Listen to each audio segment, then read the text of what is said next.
রংপুরের কাউনিয়া উপজেলার হারাকাস পৌরসভায় জাতীয় নাগরিক পার্টির সংগঠনের নেতাকর্মীরা মত বিনিময় সভা করেছে।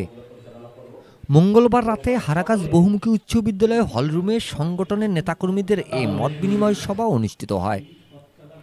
মত বিনিময় সভায় জাতীয় নাগরিক পার্টির নতুন কর্মী সংগঠন সহ সংগঠনের গুরুত্বপূর্ণ বিষয়ে আলোচনা করা হয়। মত বিনিময় সভায় রুবাইত কবিরের সঞ্চালনায় বক্তব্য রাখেন তাফসির আহমেদ কাকন, জুবাইদ হাসান শাওন, খায়রুজ্জামান ডালিম, ইয়াসিন আরাফাত স্প্রাইট। মত বিনিময় সভায় উপস্থিত ছিলেন আতিক আসেফ অন, সুজন পারভেজ সাজু, রুবেল মিয়া, রাশেদুজ্জামান রানা, আজহারুল রাজা সহ আরও অনেকে। যেমন হচ্ছে যে আমাদের ব্যানারে যারা থাকবে তারা যেন এই ব্যানারকে ব্যবহার করে নিজের স্বার্থে যেন তারা ব্যবহার করে, অন্যায় যেন না করতে পারে, এই ব্যানারকে ইউজ করে, এই ব্যানারকে যেন তারা প্রশ্নবিদ্ধ করতে না পারে।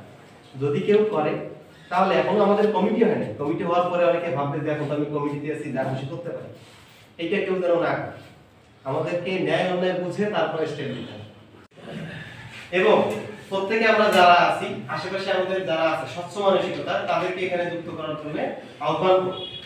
তা কাউকে আমরা ফোর্স করবো না, আমরা এমন ভাবে আমাদের কার্যক্রম পরিচালনা করব যেন আমাদের কাজ থেকে তারা নিজেরাই আগ্রহী হয়ে ওঠে, তাদের সাথে থাকলে আমরা ভালো কিছু করতে পারবো। ইহকালে কোনো কিছু না পাই, পরকালের জন্য যেন আমাদের কোনো একটা কিছু থাকে, এই প্রত্যাশা আমাদের থাকবে। Mizanur Rahman, DRS news.